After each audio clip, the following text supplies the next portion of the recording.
Bonjour à tous. Donc notre 8e table ronde a pour thème drogue, alcool et délinquance. En Polynésie, les bringues et tamaras sont traditionnellement associés à de très fortes consommations d'alcool, voire de paca. On sait à quel point la combinaison des deux peut créer des dégâts parfois irréversibles. Y a-t-il chez les Polynésiens une banalisation de la consommation de cannabis? Les actions de prévention des addictions sont-elles suffisantes? Les solutions proposées pour accompagner les personnes intoxiquées sont-elles adaptées et suffisamment accessibles? Qu'apprendre de l'expérience canadienne et française? Pour en parler avec nous, Monsieur Yann Osner, vice-procureur près du tribunal de première instance de Papeete, Monsieur Arsène Anihia, formateur relais antidrogue de la DSP, Madame Marie-Françoise Brugiroux, chef de service médecin en addictologie, centre de consultation spécialisé en alcoolologie et toxicomanie, Madame Wilma Tehihira Sibar, psychologue clinicienne de la DAS, responsable bénévole du programme Turumono Croix-Rouge, Monsieur Nino Bonis, délégué du procureur, directeur de l'association de la prévention routière. Je vous laisse la parole.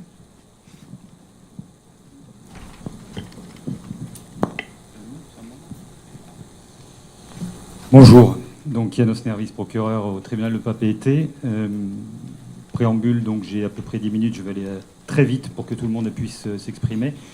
Donc je vais vous faire, non pas un exposé bien sûr, mais quelques données de comparaison un peu entre ce qui se passe en France métropolitaine sur un thème statistique et ce qui se passe en Polynésie française, et puis montrer ce qu'on essaye de faire au niveau du traitement, notamment des usagers de produits stupéfiants, et puis aussi sur la partie alcool au travers donc de l'intervention du parquet et de tous les intervenants en la matière.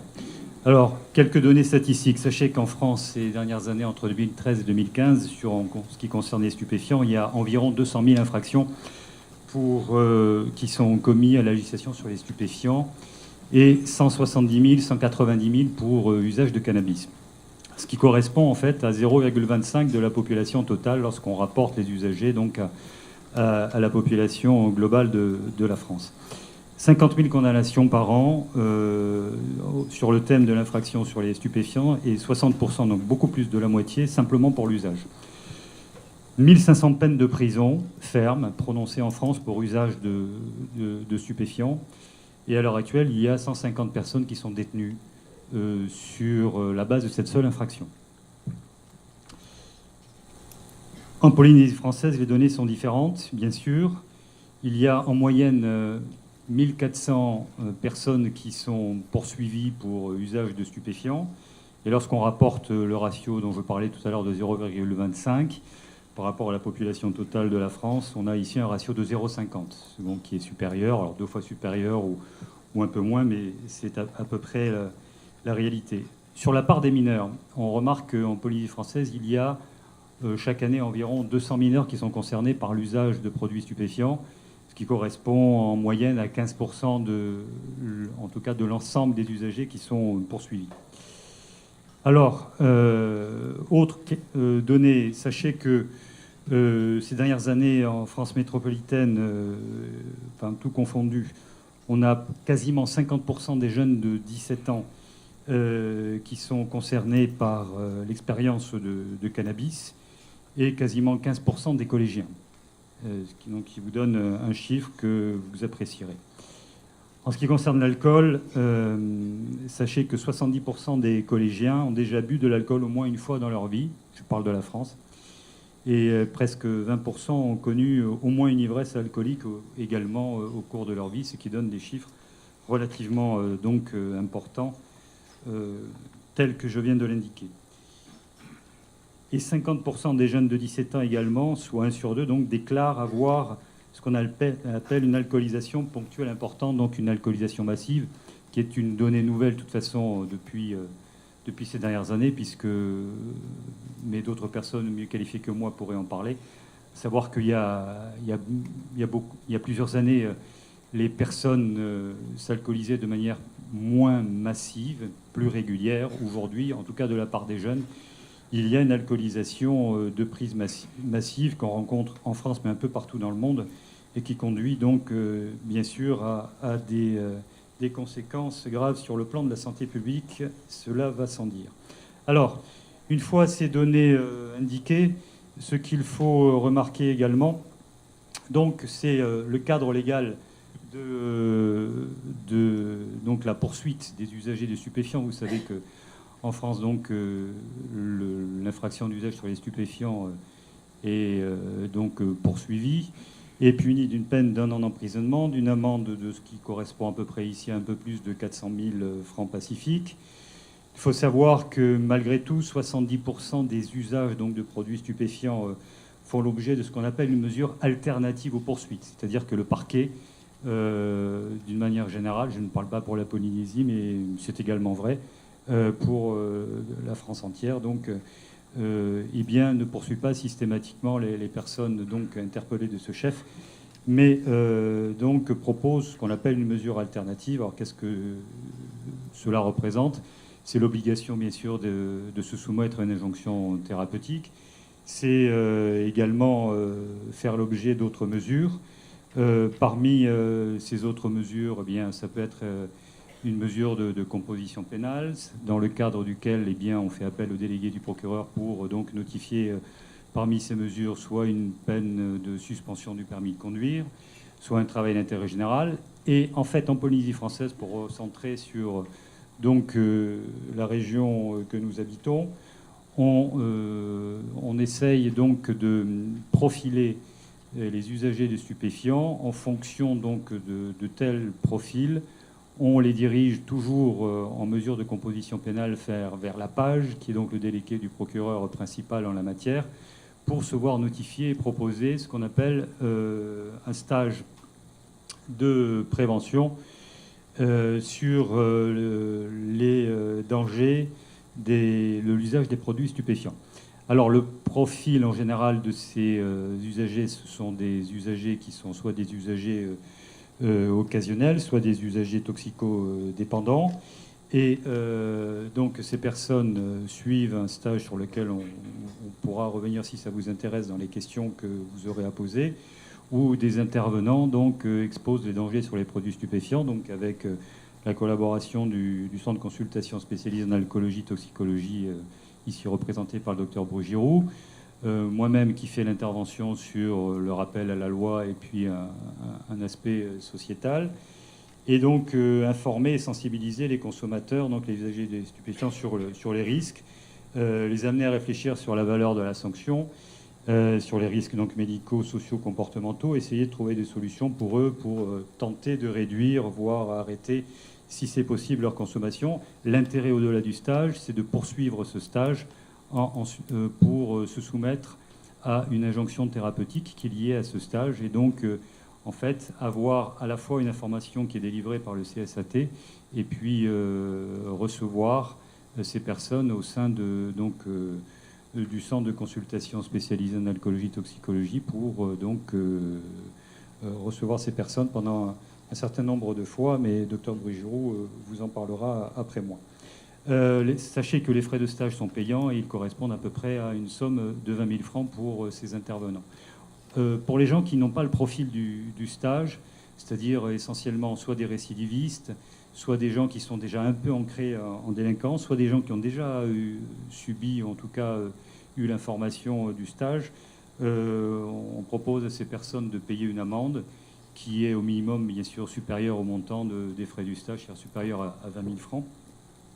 Et puis lorsqu'il y a des échecs en la matière, c'est-à-dire des gens qui, bien sûr, ne viennent pas, eh bien, ces personnes sont poursuivies sous d'autres formes.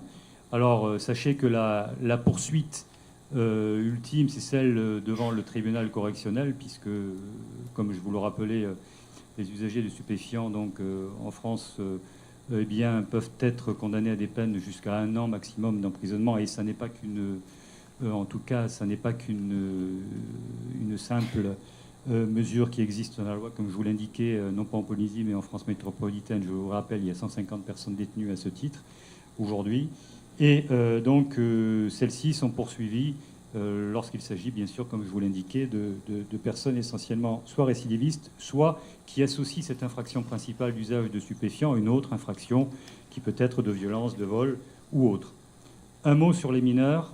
Les mineurs sont traités, bien sûr, essentiellement par ce qu'on appelle le rappel à la loi, qui est effectué en général par un délégué du procureur, donc qui rappelle les termes de la loi pour une mise en garde, et également ce qu'on appelle une mesure de réparation pénale pour des mineurs qui n'ont pas d'antécédents, qui sont des mesures donc, qui sont encadrées par la protection judiciaire et de la jeunesse.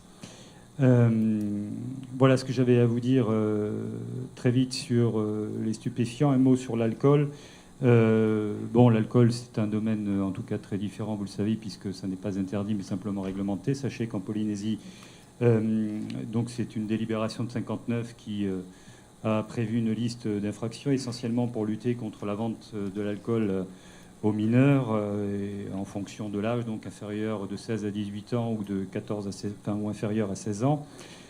Sachez qu'il est interdit, bien sûr, de fabriquer ou de consommer ce qu'on appelle eh bien, les boissons fermentées de fabrication locale, c'est-à-dire le como. Les gens, donc les personnes, sont systématiquement poursuivies au tribunal lorsque les gendarmes ou les policiers font la découverte de ce type de consommation. Sachez enfin, bien sûr, que l'alcool est réprimé surtout au travers des autres infractions, puisque cela constitue des circonstances aggravantes, surtout dans le domaine des violences, et puis également dans le domaine de la circulation routière. Nino Bonis en parlera mieux que moi. Donc un mot quand même sur quelques statistiques. D'une part, sachez qu'en France, 455 accidents mortels qui impliquent au moins un conducteur dépisté positif aux stupéfiants, parce que c'est aussi les stupéfiants qui sont concernés à la matière, ont entraîné donc ont entraîné la mort de 500 personnes, et que donc ces décès représentent 13% de la mortalité routière totale. Je parle des personnes qui ont été dépistées positives aux stupéfiants, contre 31% pour l'alcool. Une autre statistique, des conducteurs sous l'empire de stupéfiants font courir le risque à autrui d'un accident mortel qui est multiplié quasiment par 2 par rapport à quelqu'un qui n'est pas sous l'empire des stupéfiants, et multiplié par 15 lorsqu'il y a présence à la fois d'alcool et de stupéfiants. Donc vous voyez la proportion que l'on peut constater sur cette délinquance routière. Un dernier mot, il y a environ 1400 personnes qui sont poursuivies en Polynésie française pour conduite sous l'empire d'un état alcoolique par an, ce qui donne donc un nombre important, bien sûr, d'individus qui sont interpellés dans ces conditions et systématiquement poursuivis, soit dans le cadre également d'un stage sur donc la prévention routière, d'une amende, d'une suspension de permis de conduire, mais je laisserai la parole donc à d'autres intervenants sur ce point. Il y aurait beaucoup d'autres choses à indiquer, mais j'ai déjà dépassé mon temps d'intervention.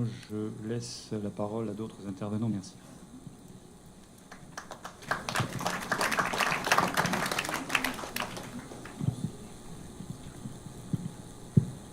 Donc, bonjour à tous, je m'appelle Arsène Anhia, je suis gardien de la paix. Je suis policier formateur anti-drogue depuis 2010. Donc, j'ai suivi une formation à Clermont-Ferrand pendant 5 semaines, pardon. Et donc, depuis ce temps-là jusqu'à aujourd'hui, j'interviens dans les établissements scolaires de la ville et de Piret, à partir de la CM1 jusqu'en terminale. On est amené aussi à intervenir dans les associations, avec d'autres partenaires sociaux de la ville. Donc, depuis que j'interviens dans les écoles, j'ai vu une évolution par rapport à la consommation d'alcool, de PACA. Donc, le public qu'on a, on a principalement des classes de 6e jusqu'en 4e. La 3e et les secondes, on est très rarement amené à parler avec eux. C'est très ponctuel, donc on a plus des élèves de l'âge de 12 à 14 ans. Et ce que j'ai remarqué depuis que je fais ça, je fais des interventions en école, c'est une évolution de la consommation. C'est que il y a 5 ans, je posais la question aux enfants de 6e, par exemple, sur 25 élèves, est-ce que vous avez déjà goûté de l'alcool? La réponse est quasiment plus de la moitié de la classe lève la main. Et je pose la question, est-ce que vous savez ce que c'est que être sous? Et ils me disent que oui, donc je pose la question, qui d'entre vous a déjà été sous? Un doigt se lève. On dit, waouh, c'est incroyable. Et ensuite, on monte en classe de 5e, 4e, et on voit que la consommation d'alcool a évolué et que les enfants banalisent l'alcool. Et la question que je leur pose très souvent, qui vous a proposé la première fois de l'alcool? 90% des réponses, c'est la famille, les parents, les amis, enfin, les cousins, les tatis. Donc voilà, la première consommation d'alcool vient de la famille. Ça se concrétise et ça c'est avéré. Donc parmi toutes ces questions que je pose aux enfants, aujourd'hui je me dis c'est très alarmant. Donc il faudrait qu'on fasse quelque chose. Donc je suis content d'être là aujourd'hui, de pouvoir vous parler de tout ça. Et concernant mon rôle de PEFAD, on est amené à communiquer aussi avec des associations sportives, des associations de quartier. Donc on prend ça sur notre temps de travail, sur les moments où on ne travaille pas, le samedi, on vient et on discute avec ces personnes. Donc on essaie de faire de la prévention auprès d'eux. C'est pas évident. Donc en plus d'être PEFAD, je suis aussi motocycliste. Je suis sur la route, je verbalise des gens, voilà, je fais ça en plus de mon travail de policier. Et donc, pour pouvoir coordonner tout ça, on a un service qui s'occupe de ça. J'ai un capitaine qui fait la liaison entre les établissements scolaires avec nous, notre petite équipe de PEFAD. On est 2 PEFAD plus 3 PIMS. Les PIMS, ce sont des policiers intervenant au milieu scolaire. Moi, je suis PEFAD, je suis formateur antidrogue. Donc, on a cette petite équipe qui intervient dans toutes les écoles. Donc, on s'est réparti le travail. Moi, je m'occupe plus par rapport à tout ce qui est alcool, drogue. Et mes collègues s'occupent plus des violences scolaires, parler des raquettes, tout ce qui touche à la scolarité. Donc, on a mis en place un point d'écoute dans 2 différents établissements de la ville, les plus grands, donc à Gauguin et à Tournois. Donc un policier PIMS ou PEFAD se rend sur place avec une classe qui lui est réservée et on laisse les enfants venir voilà, se confier à la police, dire ce qui se passe, s'ils sont victimes de raquettes, s'ils sont victimes de vols, voilà, toutes ces choses-là. Donc on a une remontée assez positive par rapport à ça. Et ce que je peux rajouter de plus, par rapport à toutes mes interventions, ça a toujours été positif. Au premier abord, les enfants me voient, je suis toujours en tenue, j'ai mon arme, je vais dans les écoles, je suis armé. Donc c'est une volonté de ma hiérarchie pour que je puisse le faire. Et quand j'étais en formation, on nous a demandé d'être en tenue, et voilà, être en tenue de tous les jours, en tant que policier. Et j'ai remarqué que dans toutes mes interventions, cette année, je fais les 6e et l'année prochaine, je fais les 5e. Des fois, je tombe sur les mêmes élèves. Et je leur pose la question, est-ce que vous vous rappelez de ce que je vous ai parlé de l'année dernière? Ils me disent tous, monsieur, c'était il y a 1 an, on ne se rappelle pas, mais on se rappelle bien de vous. Voilà. Donc, ils se rappellent la tenue. Donc, c'est ça qui les a marqués. Et ils savent que j'ai parlé de drogue. Et ça s'arrête là. Donc, le problème que je vois souvent, c'est un suivi assez soutenu qui n'est pas fait. Et qui peut-être, c'est quelque chose qu'on peut en discuter aujourd'hui, peut-être. Et aussi, ce que j'aimerais aussi, c'est plus des tables rondes comme celle-là pour qu'on puisse se coordonner avec les autres institutions, pour qu'on puisse travailler ensemble et continuer dans cette voie. Voilà, merci.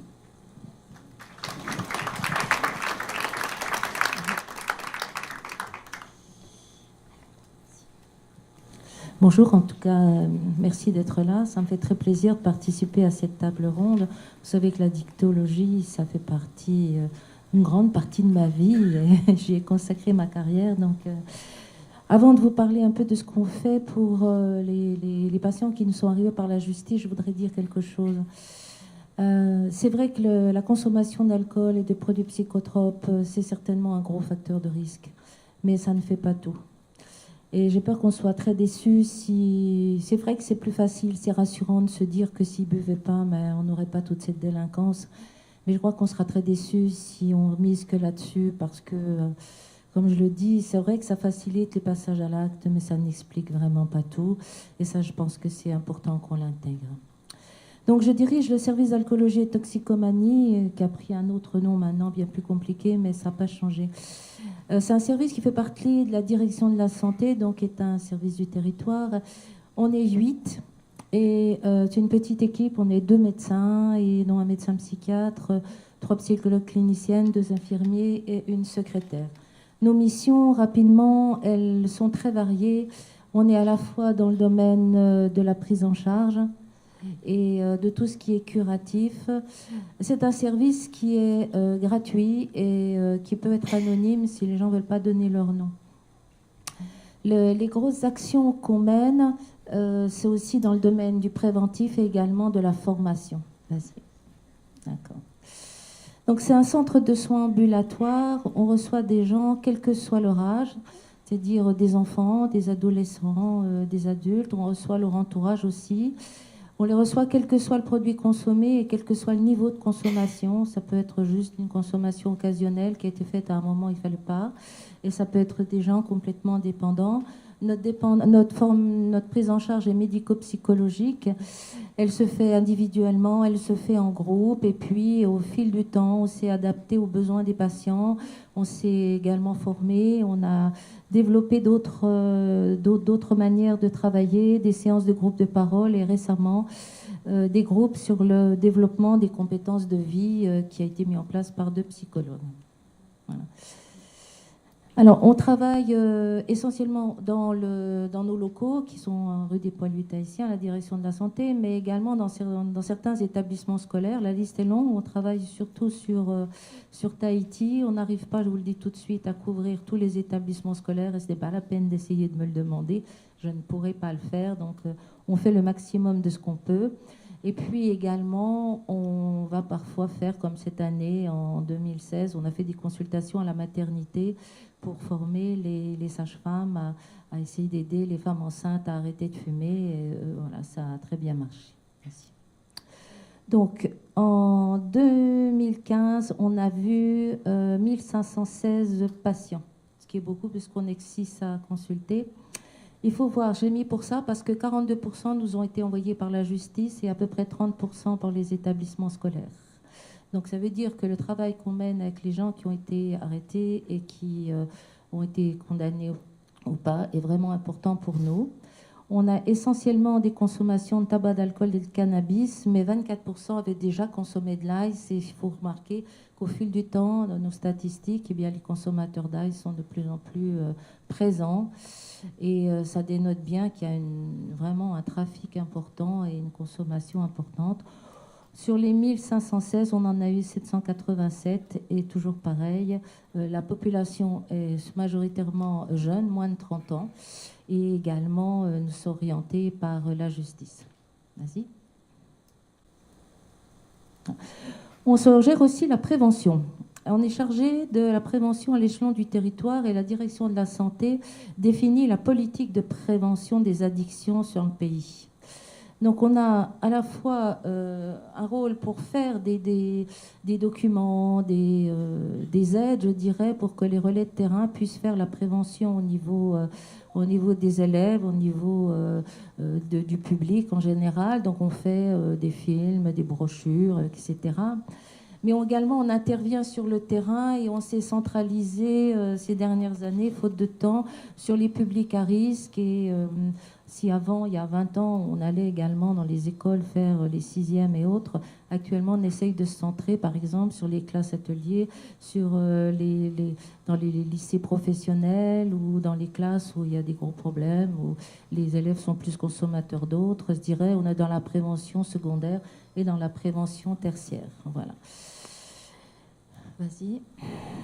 Voilà. Après, on fait de la formation. Je disais, on n'est que 7 à pouvoir intervenir. Et donc, j'ai beaucoup misé sur la formation. Donc, ça va passer de la formation de relais de terrain pour leur donner des bases. Je vous ai déjà dit, lundi, le bas blesse parce qu'on n'arrive pas à avoir un discours commun.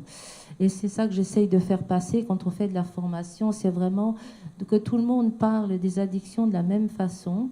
Et pour ça, on essaie de leur donner à la fois du contenu, c'est-à-dire des infos, mais également la manière dont on va pouvoir faire passer ces infos auprès des jeunes.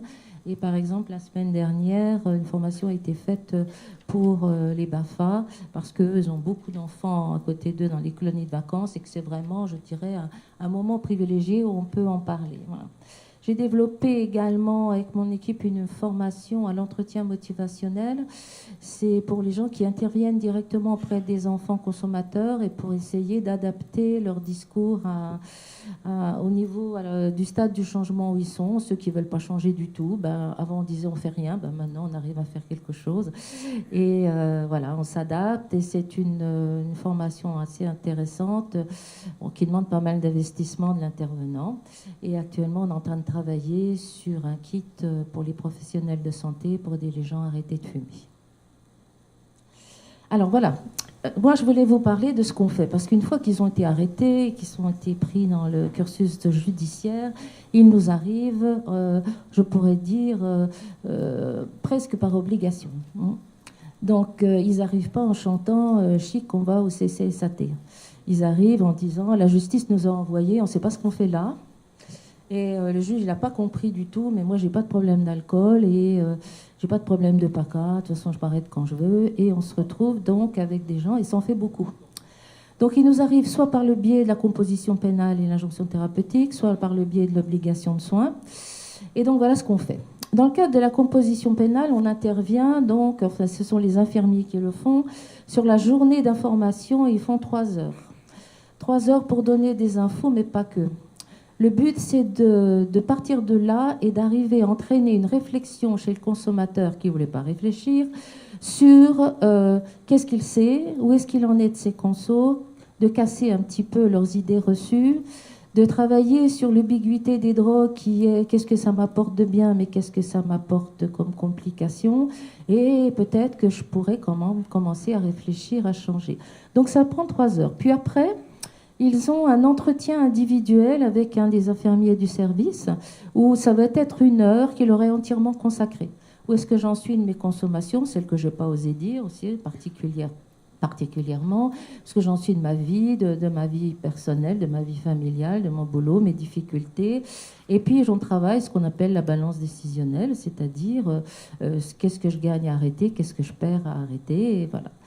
Puis, par la suite, soit ils sont orientés en psychothérapie individuelle parce qu'il y a eu une évaluation qui a été faite par l'infirmier qui lui va se dire, bon, soit il a besoin vraiment d'un soutien personnel et donc il va aller en entretien avec une psychologue ou un médecin, soit alors ils vont aller dans ce qu'on appelle des groupes de parole où ils vont échanger entre eux de ce qui s'est passé, de faire état de l'évolution depuis qu'ils ont été condamnés ou orientés, et voilà, qu'est-ce qu'ils en pensent, et ils partagent entre eux. Donc avant, on en faisait une, puis on s'est rendu compte que pour beaucoup, une, ça suffisait pas, donc on en a rajouté une au bout de 2 mois, ce qui fait qu'en fait, on les a, de façon bien sûr par intervalle, on les a à peu près entre 5 et 6 mois, ce qui laisse du temps pour qu'ils puissent décider, réfléchir, changer quelque chose ou pas, et savoir qu'ils peuvent le faire.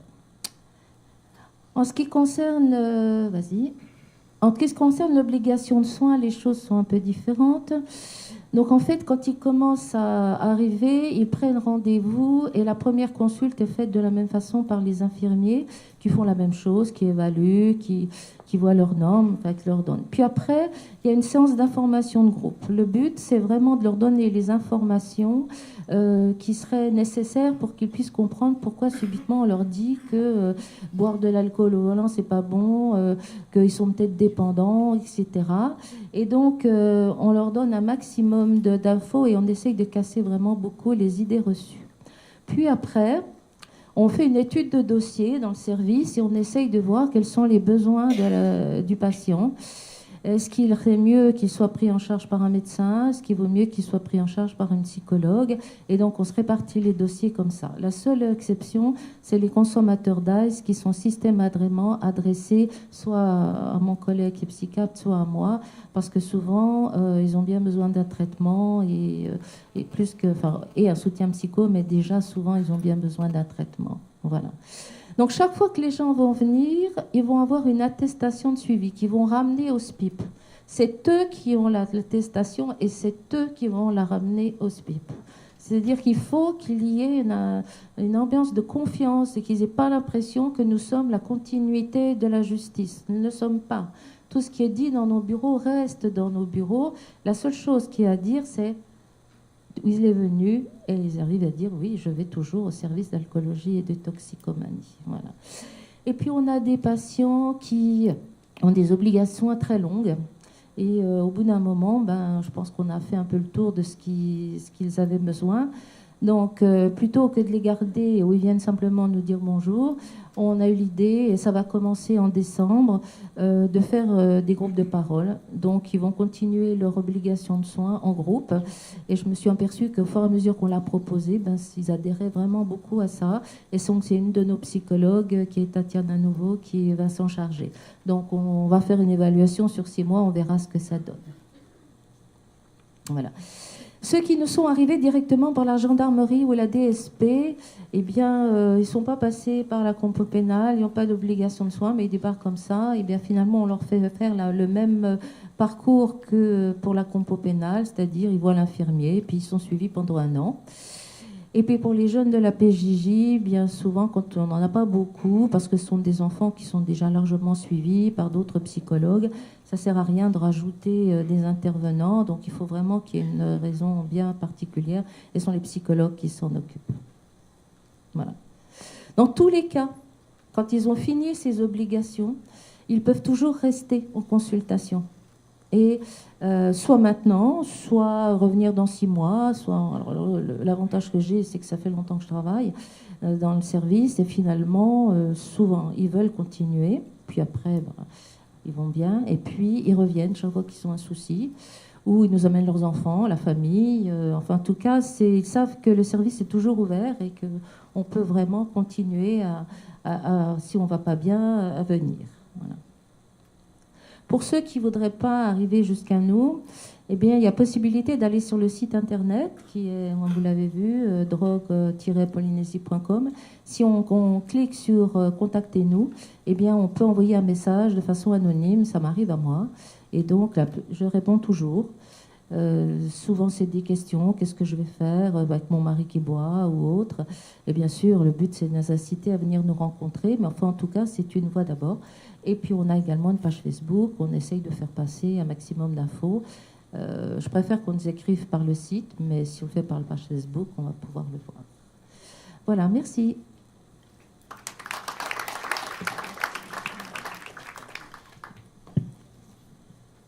Bonjour à tous, Yorana. Donc, Wilma Siba, je suis psychologue à la DAS, à la Direction des Affaires sociales. Et je suis surtout, on va dire, bénévole à la Croix-Rouge, responsable du programme de prévention que nous avons développé il y a un peu plus de 3 ans, donc, sur la prévention des conduites addictives. Donc, je vais vous présenter la synthèse et les grandes lignes du programme de prévention que la Croix-Rouge, antenne de Polynésie française, a mis au point dans le cadre du renforcement des moyens en matière de lutte contre les addictions. Nous sommes partis d'un constat au sein de la Croix-Rouge.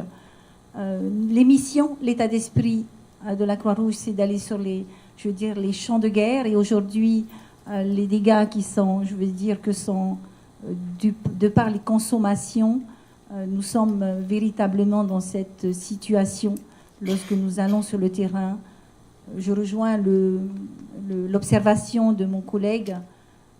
Les personnes qui viennent à nous, on va dire que c'est 99,9% des personnes et des familles et des jeunes qui sont touchés, impactés par, les addictions. Ce programme est appelé Turumono, un nom que nous devons à M. John Doom de l'Académie tahitienne, que nous avons interrogé à l'époque, il y a 3 ans, quand nous avons décidé de de développer ce programme de prévention auprès des jeunes et de leurs familles.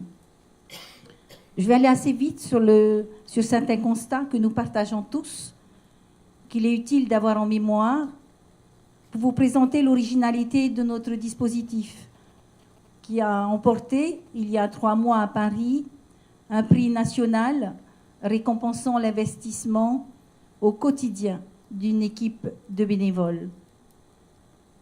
Les conduites addictives, elles sont au cœur de notre dispositif. Elles sont problématiques et, comme on le sait, elles peuvent générer des dommages physiques, psychiques, sociaux et familiaux.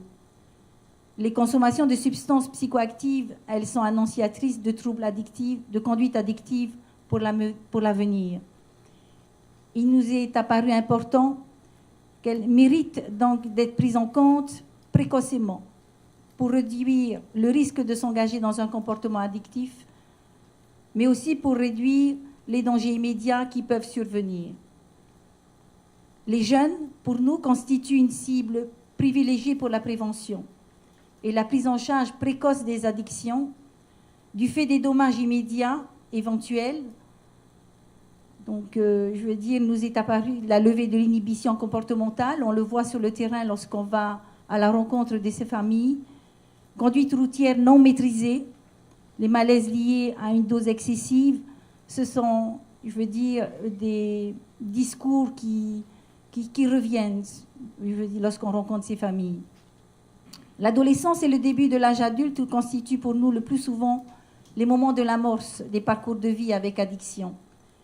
Une prise en charge adaptée au début du parcours a plus de chances d'être efficace qu'une prise en charge qui débute après plusieurs années de pratique. Enfin, les conduites addictives chez les jeunes constituent un facteur de risque important pour l'échec scolaire et les difficultés d'insertion socio-professionnelle. Les adolescents deviennent ainsi les principaux bénéficiaires des actions de prévention que la Croix-Rouge décline, et notamment envers les publics en situation de vulnérabilité familiale et sociale. Pour la plupart des jeunes que nous rencontrons, ils sont tous en rupture scolaire.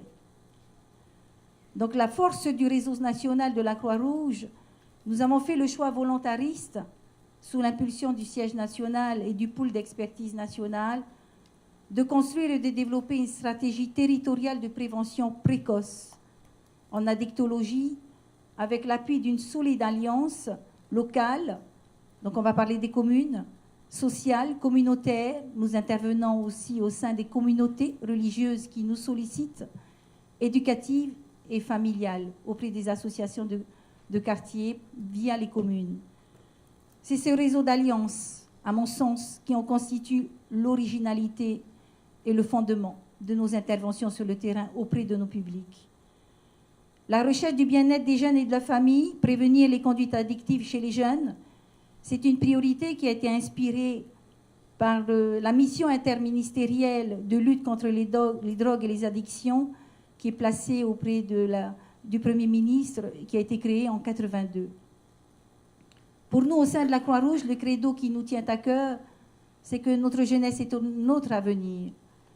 Le dire, c'est bien, mais pour nous, il était important d'en tirer les conséquences. Cela suppose pour nous de créer un continuum de repérage précoce, d'écoute et d'accompagnement de proximité de nos jeunes, concernés par une addiction, pour les orienter vers des structures de soins avec nos partenaires associatifs, communaux, collectifs et communautaires.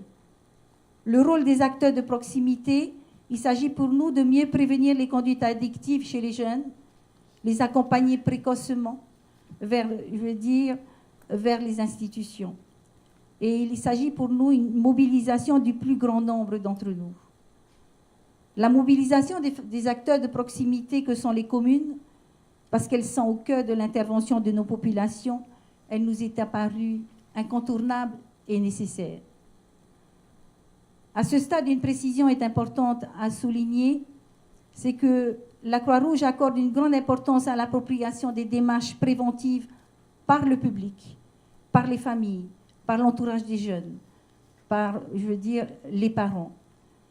Ce dispositif s'est tout naturellement élaboré, on va dire, avec les communes, les associations de quartier, les communautés religieuses, les groupes qui sont présents sur le terrain.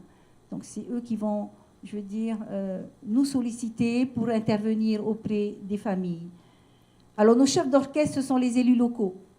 Les élus locaux qui sont souvent confrontés aux conséquences négatives de l'usage des substances psychoactives. 9 communes de la Polynésie française nous ont rejoints dans ce dispositif et plusieurs associations de quartier sur le terrain. Nous sommes donc persuadés que la prévention des conduites addictives destinées aux jeunes améliore nettement son efficacité lorsqu'elle est appréhendée de façon multisectorielle et multi-interventionnelle et organisée de façon globale à l'échelle d'un territoire de proximité. Vous savez, depuis un peu plus de 2 ans qu'on est sur le terrain, on a de plus en plus, on va dire, de nouveaux partenaires qui viennent nous rejoindre parce qu'ils ne savent plus comment répondre, comment traiter, et les jeunes ne sont pas dans une dynamique, en tous les cas, d'aller vers les institutions. Donc pour nous, les collectivités, elles ont un rôle majeur à jouer donc, pour impulser le décloisonnement des pratiques professionnelles et renforcer les liens avec les acteurs de première ligne, que sont les jeunes et leurs familles. Donc, pour nous, l'investissement est important. Il est question de participer à impulser une mobilisation partenariale, une participation citoyenne, de parvenir à un consensus d'objectifs et de construire ensemble une stratégie adaptée aux besoins locaux. L'objectif de la Croix-Rouge, on va dire, c'est d'offrir un environnement plus favorable pour les jeunes et leurs familles, de créer des relais. Nous avons, il y a 2 ans, donc, mis en place une formation avec la Croix-Rouge nationale. Nous avons proposé 2 formations. 25 personnes relais ont bénéficié d'une formation. Il est question de diagnostiquer et d'orienter. Et nous avons également proposé une formation à 28 personnes d'associations et de communes pour animer avec nous des séances de prévention. Donc le point sur le programme Prévadict, Turumono, une intervention précoce auprès des jeunes et de la famille, une volonté d'adapter la prévention des conduites addictives, donc de par ces différentes mutations. Nous sommes conscients que ce programme ne présente ni méthode infaillible, ni programme de développement des compétences psychosociales. Il est question pour nous de développer la proximité, d'aller au plus près de nos jeunes et de nos familles et de les orienter. C'est là toute sa force et son intérêt pour notre programme. C'est issu d'une recherche pratique. Il rappelle qu'aucune action isolée, quelle qu'en soit la qualité et la validité, ne peut suffire. Nous nous appuyons beaucoup sur une alliance organisationnelle sur le terrain, donc autant sur un axe vertical de la temporalité d'une vie, d'un parcours de vie d'un jeune et d'une famille, que sur l'axe horizontal de la diversité des acteurs impliqués. Nous avons le CFP, le Centre de formation des adultes, qui nous a rejoints dans ce programme. Parce que donc, ce sont des jeunes qui sont en début d'insertion professionnelle. Ce sont des adultes, je dis, dans le parcours de vie ont été confrontés, des anciens consommateurs, des polyconsommateurs. Donc, essentiellement, donc, ils nous interpellent de plus en plus sur le programme. Donc, pour nous, c'est ce continuum d'action qui est nécessaire, cette alliance de personnes et d'institutions dans un objectif commun, c'est celui de la prévention des conduites addictives. Donc, ce partenariat avec les communes, je veux dire, c'est l'essentiel, on va dire, de nos partenaires. La stratégie de prévention et de repérage, on va dire qu'on touche la jeunesse, l'enfance, la famille. Sur le terrain, les familles, on va dire, sont de plus en plus demandeurs. Nous avons touché depuis un peu plus de 2 ans, un peu plus de 2800 personnes. Nous avons réalisé 45 interventions sur le terrain. Et donc, je pense que les constats sont de plus en plus difficiles. Donc, en conclusion, ce que je peux vous dire, c'est que j'espère que notre engagement au sein de la Croix-Rouge, cet esprit partenarial, c'est quelque chose qui nous tient à cœur. Donc, je vous remercie de votre attention.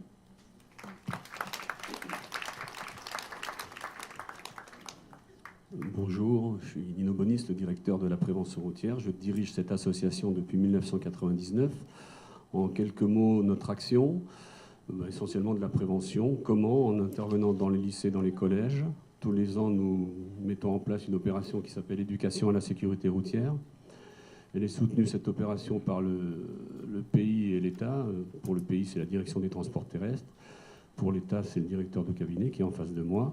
Et l'association qui finance également. Donc cette opération concerne à peu près 10 000 à 12 000 élèves par an, les 5e, 3e, secondes.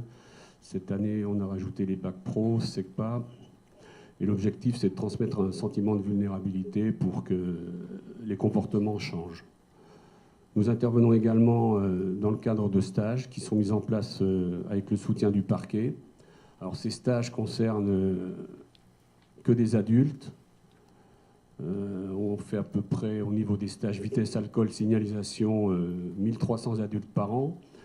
Et depuis quelques années, nous avons mis en place avec le parquet des stages pour des gens qui ont commis un délit. Ça représente à peu près 600 personnes par an. Alors l'objectif de ces stages, il est simple. Les contrevenants arrivent avec leurs idées, ils repartent avec les miennes. Et moi, mon idée, elle est simple. La loi protège. Vous avez ri, je suis sûr que vous allez vous en souvenir. Nous intervenons également à Noutania depuis un an.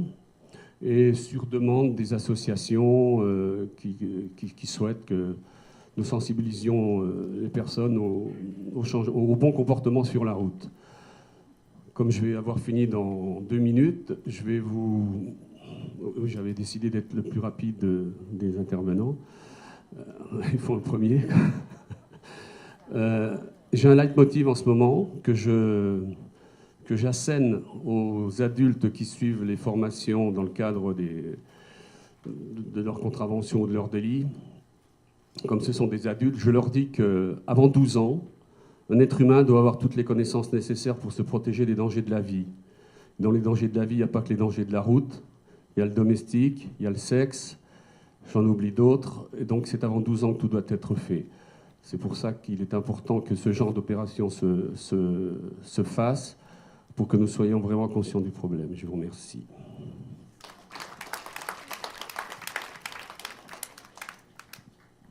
Alors on va passer maintenant aux questions. Je commence par la question qui est vraiment la plus, on va dire, difficile à... N'est-il pas temps de dépénaliser le cannabis? Cela désengorgerait les tribunaux.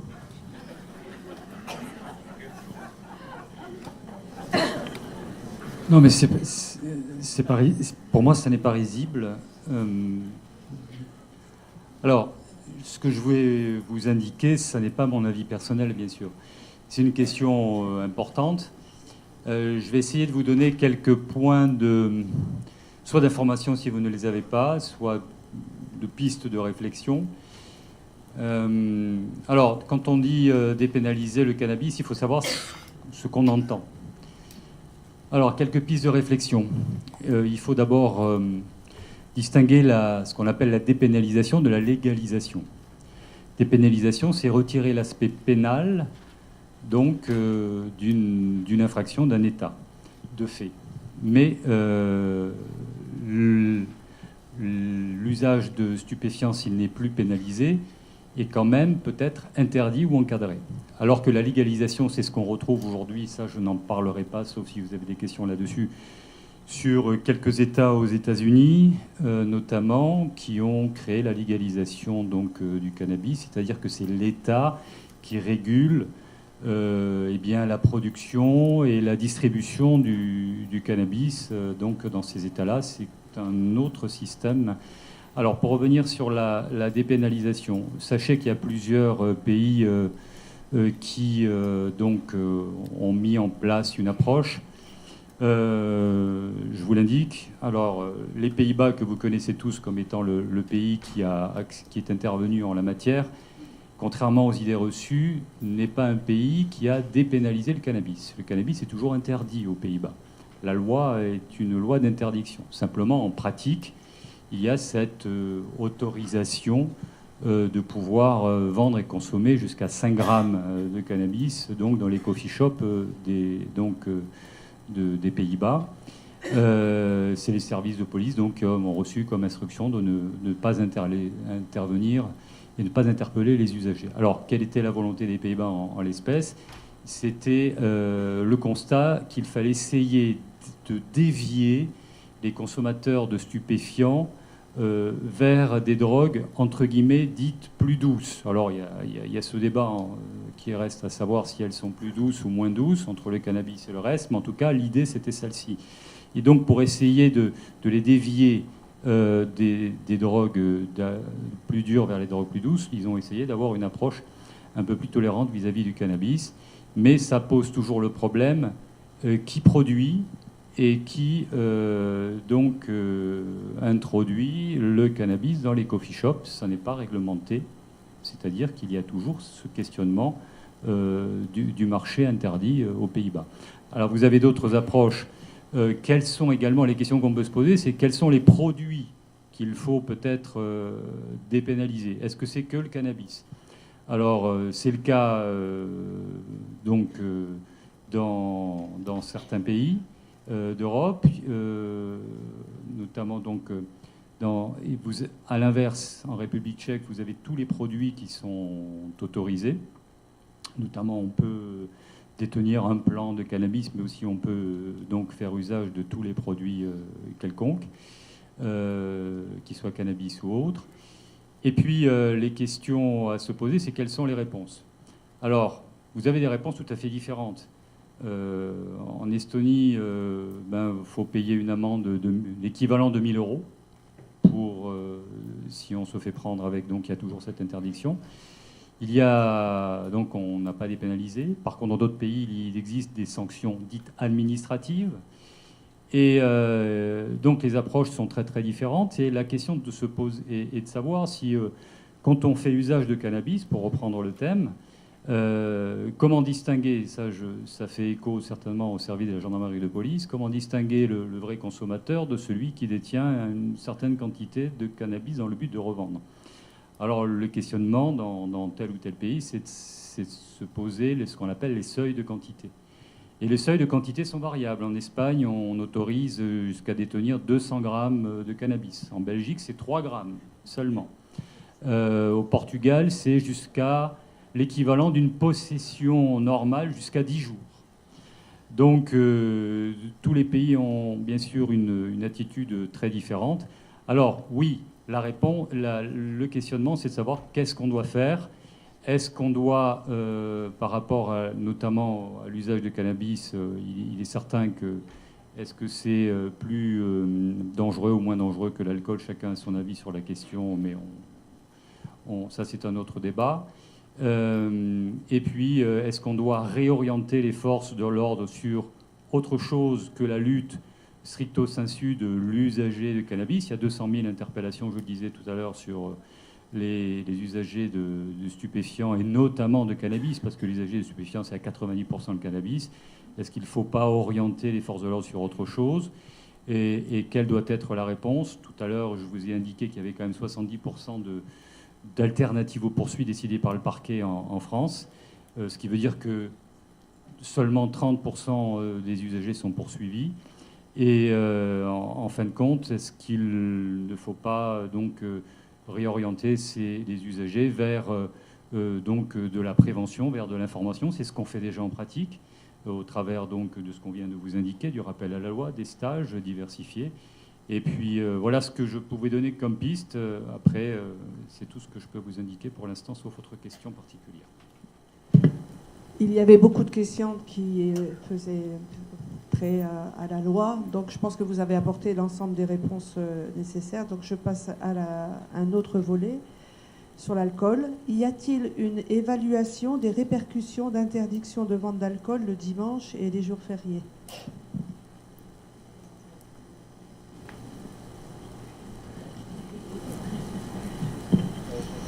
Non, pas, au niveau du parquet, on n'a pas, ça n'est pas notre domaine d'intervention. Donc je ne pourrais pas vous répondre à cette question sur... Et votre sentiment, est-ce que vous pensez que c'est efficace ou pas du tout? S'il est efficace d'interdire les ventes d'alcool dimanche, écoutez... oui.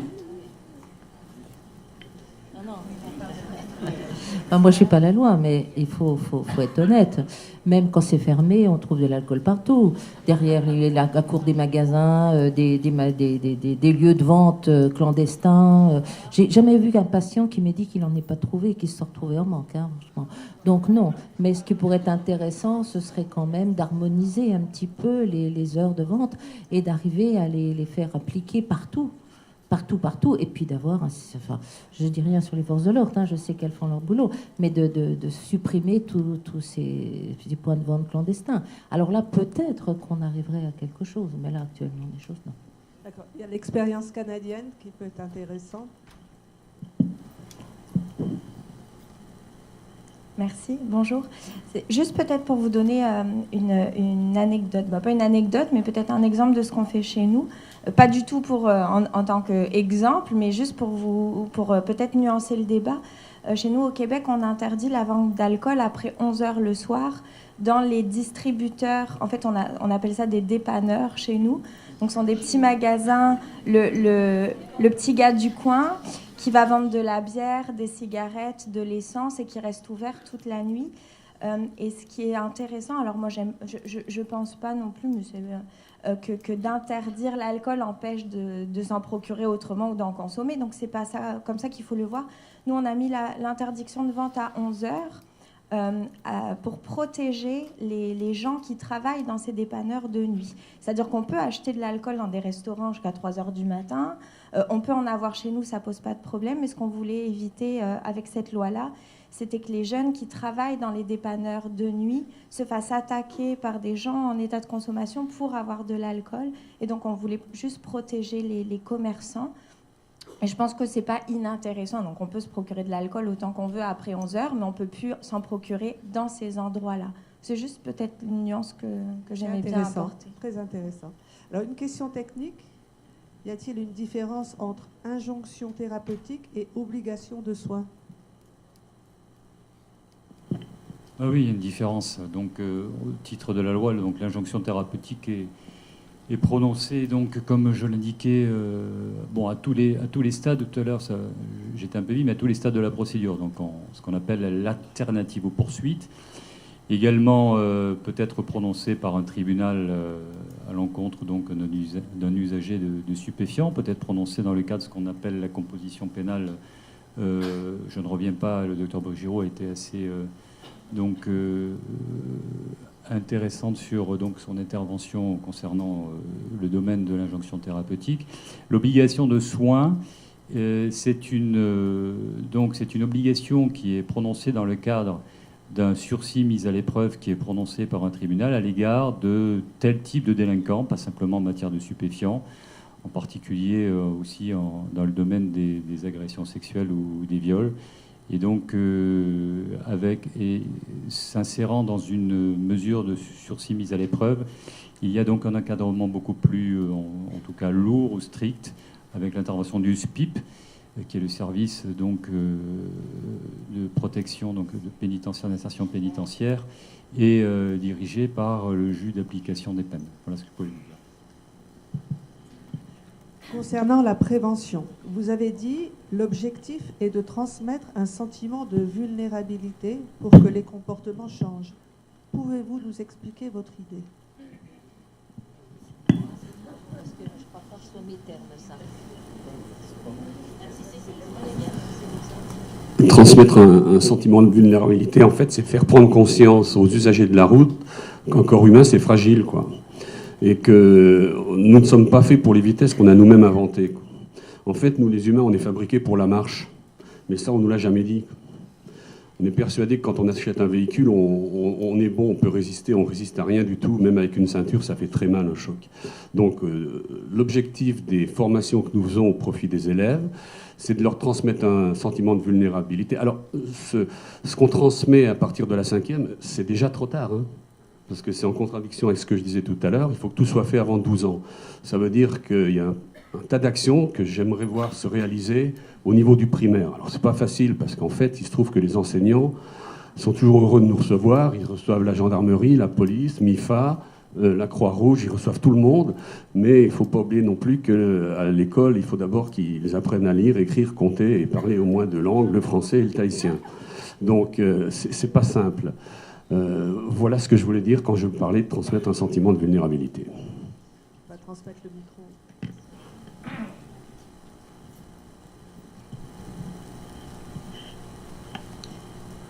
Une des choses qu'on tente de développer aussi pour nos jeunes sur les routes et l'alcool, c'est de leur donner des solutions de rechange. Et une des solutions sur lesquelles on met beaucoup l'accent actuellement, c'est ce qu'on appelle le chauffeur désigné.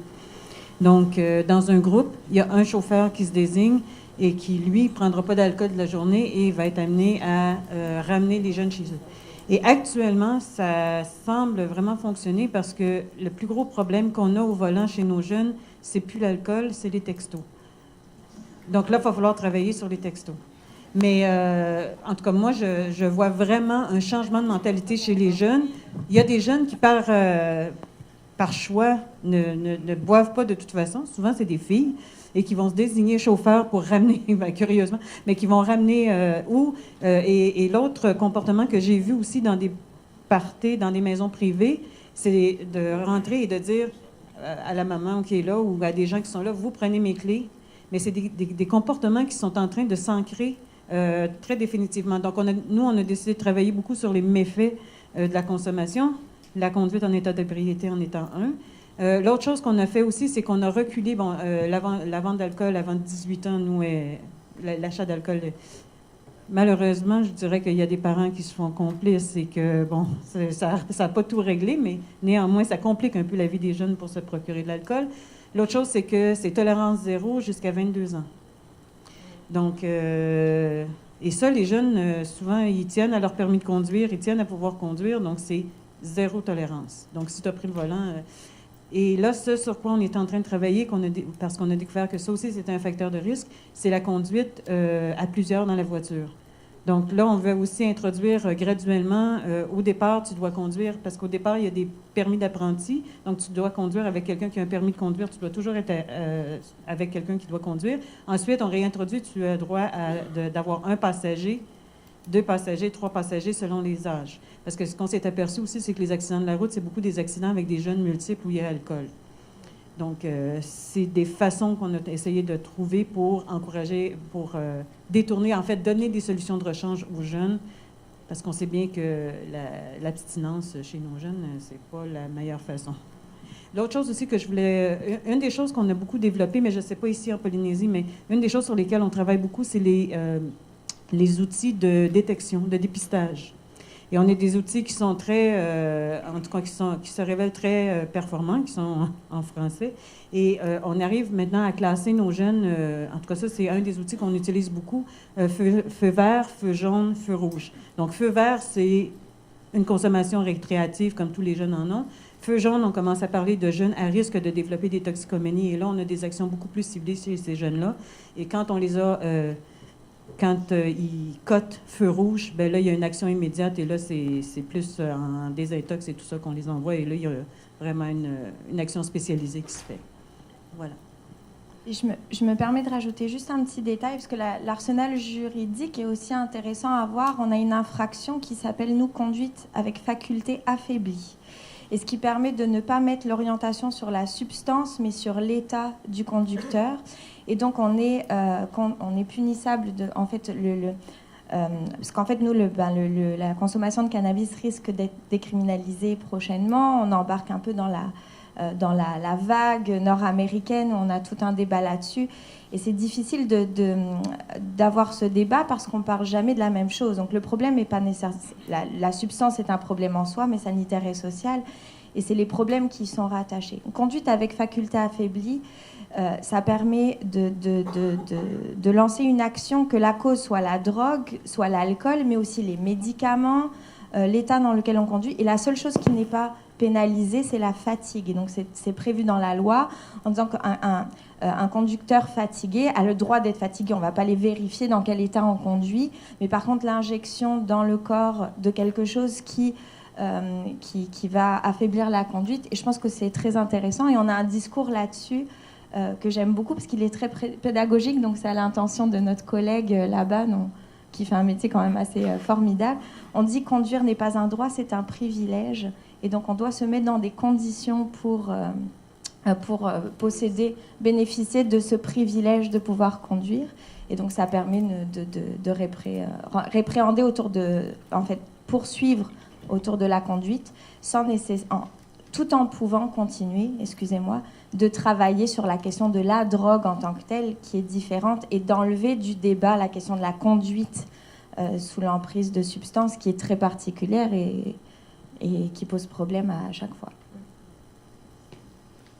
Je voulais juste dire, parce que j'ai eu plusieurs fois l'occasion d'aller au Canada, parce que ma fille est là-bas, vous respectez quand même la loi, c'est-à-dire que l'interdiction de vente aux mineurs, elle est respectée. Et le commerçant, s'il vend aux mineurs, il est lourdement sanctionné.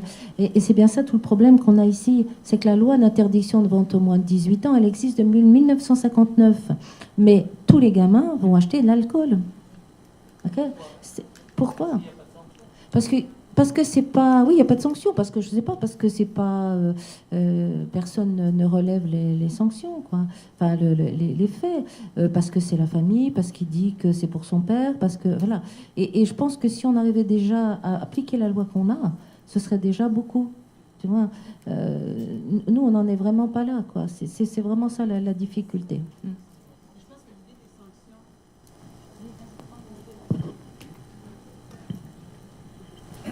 L'idée des sanctions aux commerçants et non pas aux consommateurs, mais ça engage sa responsabilité. Et nous, on a toutes sortes de campagnes. C'est pas parce que tu as 18 ans et là, c'est pas parce que tu es maquillé, c'est pas parce que tu as l'air d'avoir 22 ans, c'est pas parce que ton père est avec toi, il y a rien qui peut permettre. Et les parents peuvent aussi être sanctionnés s'ils sont pris.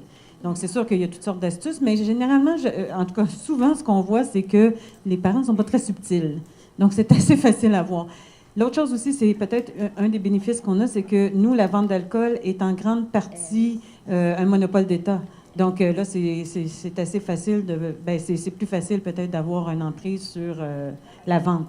Mais pas la bière, non, mais les dépanneurs sont aussi soumis à l'amende. Alors que nous, on l'achète partout. C'est ça, vraiment. Vous avez les SAQ et ils peuvent être formés. Il n'y a pas tant que ça, quoi. Nous, c'est pas le cas.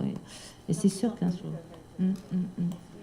Ça peut donc être une voie d'ailleurs. Il faut absolument, au niveau de la législation, avancer. Il faut revoir la législation, mais surtout appliquer, quoi. Il ne faut pas avoir peur d'appliquer. C'est vrai que ça entraînerait la fermeture administrative de certains magasins. Voilà, oui. Bon, je voulais juste rebondir sur la question pour mettre en avant ce que nous, on fait dans la police également. On fait de la prévention routière auprès des enfants de l'école primaire. Donc on fait des pistes mobiles avec des vélos, des feux tricolores, des panneaux routiers, et on les sensibilise sur l'alcool également.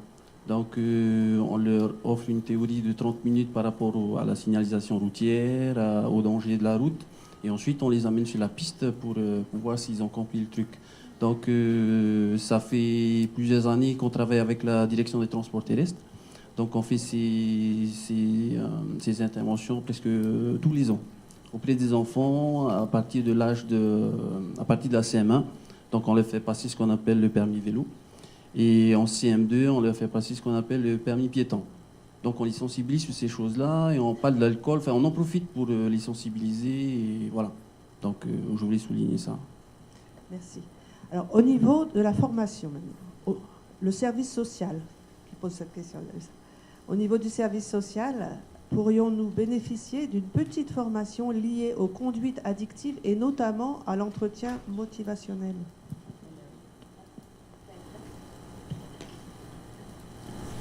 Mais je crois que j'ai déjà fait l'année dernière, enfin, je ne sais plus si c'est 2015-2016 ou c'est tout 2016, ça, le temps passe très vite. Il y a eu une vingtaine de personnes qui ont été formées et on peut continuer, il n'y a pas de souci, c'est une histoire de programmation. Hein.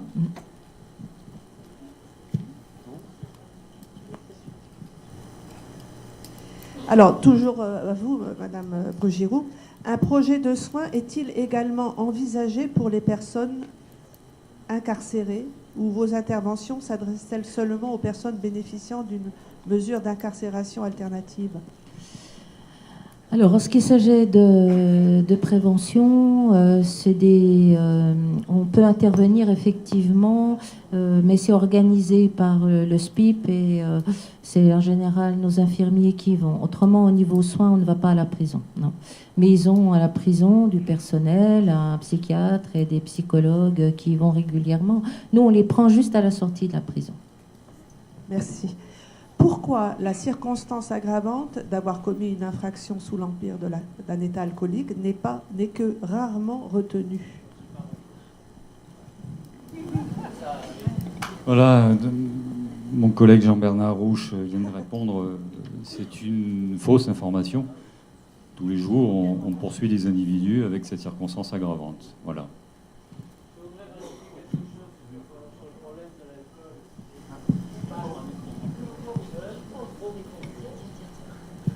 Merci. Oui, je voudrais rajouter quelque chose sur le problème de la législation en matière d'alcool en Polynésie française par rapport à celle qui existe en métropole.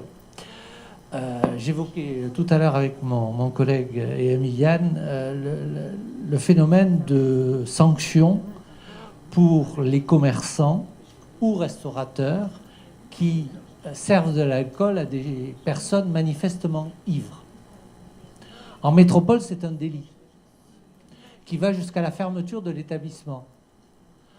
En Polynésie, c'est une contravention.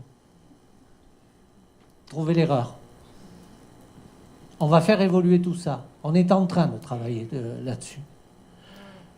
J'ai participé à Bordeaux à la première poursuite contre un restaurateur qui avait servi de l'alcool à une personne manifestement ivre qui, à 300 mètres de cet établissement, a fauché un petit garçon de 11 ans et qui l'a tué.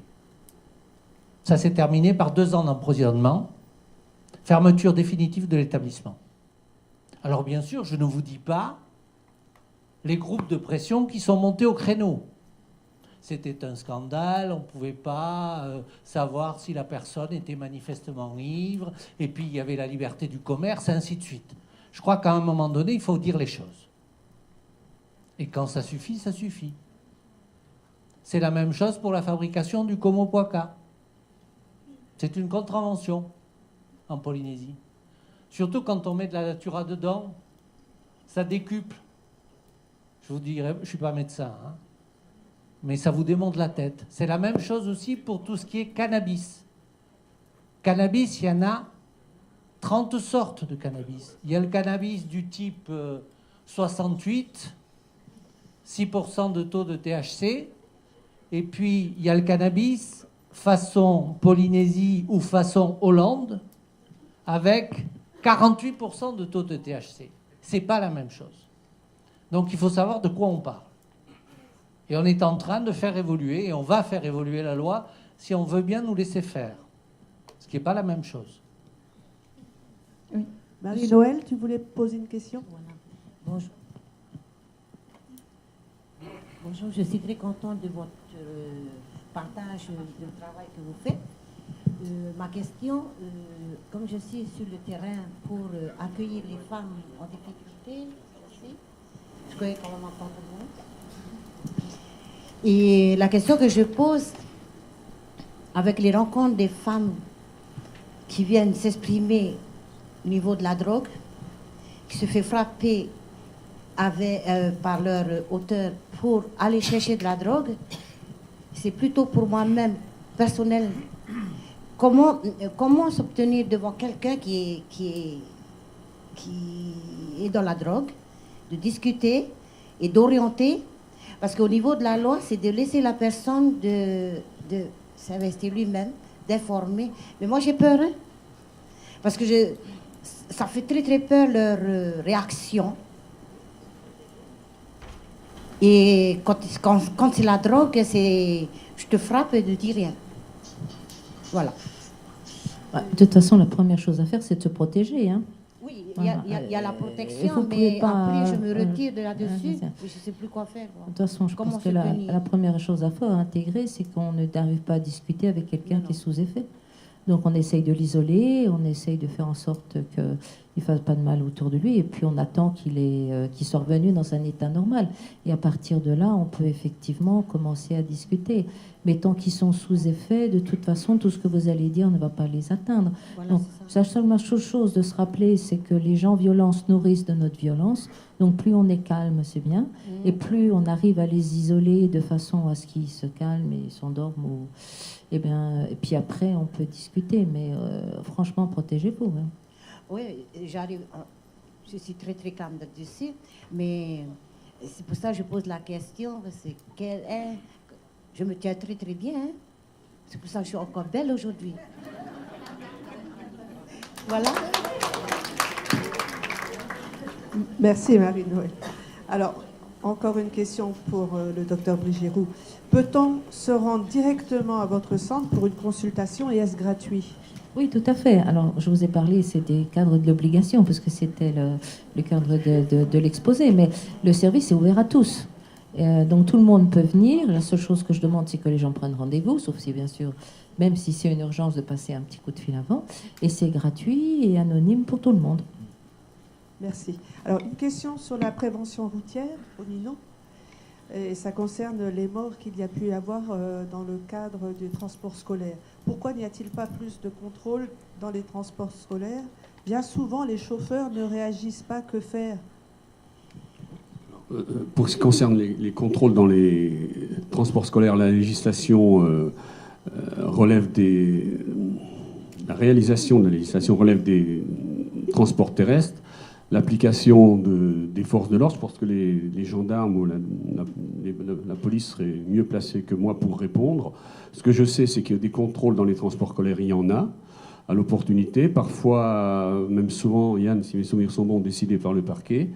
Donc il y a des contrôles, peut-être qu'ils ne sont pas assez suffisants, mais je sais qu'il y a des contrôles. Alors, vous avez à plusieurs reprises mentionné l'impact des familles. 80% des jeunes donc boivent pour la première fois dans un cadre familial. Donc cette question, comment intervenir, quelle campagne faire auprès des familles pour les inciter à ne pas parler d'alcool et ne pas offrir de l'alcool?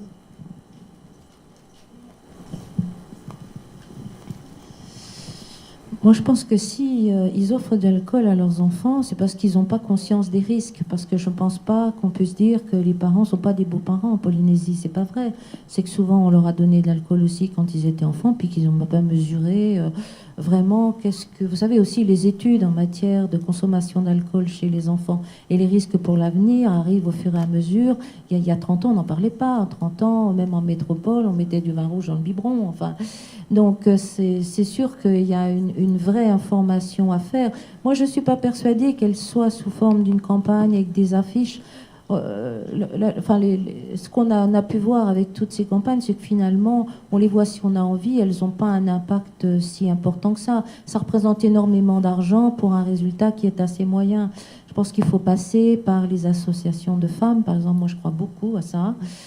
Toucher les responsables de quartier et leur donner quelques infos très claires, très simples, c'est-à-dire pas les inonder, mais bien 2-3 éléments de référence qui diraient, par exemple, vous buvez quand vous êtes enceinte, voilà ce que ça va donner, votre enfant aura un syndrome d'alcoolisme fœtal, il sera handicapé toute sa vie, donc on ne boit pas quand on est enceinte, et si on n'arrive pas à s'arrêter, surtout on va se faire soigner, et on le dit, et puis on ne donne pas d'alcool aux enfants. Pourquoi? Parce que le cerveau n'est pas mature, enfin je ne vais pas faire un cours, quoi. Mais il faudrait passer, je pense, plus par le terrain, les relais, les associations femmes de femmes, et puis faire passer le message de façon claire et simple. J'aurais bien aimé aussi peut-être vous demander votre avis général, parce que je trouve que c'est très intéressant ce que vous dites, donc la prévention, l'éducation, et peut-être on en parlait aussi, dans certains cas, pas tous, de dédiaboliser certaines pratiques et de mettre l'accent sur d'autres pratiques plus problématiques. Par exemple, alors c'est pas nous au Québec, c'est partout, mais on a beaucoup d'initiatives aussi qui tournent autour de la consommation saine, entre guillemets. Alors, je vais vous en donner plein d'exemples. Nous, on a Nez Rouge. Alors, Nez Rouge, c'est quand arrive Noël et ce qu'on appelle les fêtes de bureau où tout le monde va se saouler ensemble parce qu'on va fêter la fin d'année. On a des bénévoles Et donc, ça s'inscrit dans un CV. Je suis bénévole pour Nez Rouge, qui sont des taxis gratuits. On appelle Nez Rouge, ils viennent nous chercher, ils nous ramènent les 18 complètement sous à la maison. Donc, ils sont deux. Il y en a un qui conduit, qui ramène la bande, et l'autre qui ramène la voiture, parce qu'il faut ramener aussi le véhicule avec lequel on est parti. Et c'est devenu un espèce de jeu social. Et nous, moi, je vois mes étudiants universitaires mettre des petites annonces. Je vais faire Nez Rouge cette année, qui vient avec moi. Ça peut devenir quelque chose de sain aussi, de chouette. Alors nous, il y a les cellules de dégrisement. Ça a beaucoup fait jaser. Mais on a des piqueries aussi. C'est-à-dire que même en matière d'héroïne, au lieu de... Bien sûr, on va pénaliser, on va poursuivre, mais on va commencer par mettre des endroits où on va pouvoir avoir des seringues, déjà où il n'y a pas de VIH dedans. C'est déjà un premier pas. Alors ça ne veut pas dire qu'il faut continuer à... Ça n'encourage pas nécessairement. Il y a beaucoup d'actions sanitaires et sociales qui peuvent être développées. Et peut-être un travail, on parle beaucoup de multisectorial, de partenariat, donc entre la médecine, le droit pur, la répression, les services sociaux et la communauté. Il y a quand même un jeu, je pense, qu'on peut exploiter. Puis une des choses qu'il faut voir aussi, c'est que souvent, que ce soit la consommation excessive et tout ça, c'est un symptôme. Donc il faut voir ce qu'il y a en dessous du symptôme, et il faut traiter le symptôme. Donc travailler en silo, ça veut dire travailler chacun pour soi, chacun dans sa bulle. Et tantôt, vous avez dit le mot, et je l'ai noté, il faut décloisonner nos actions.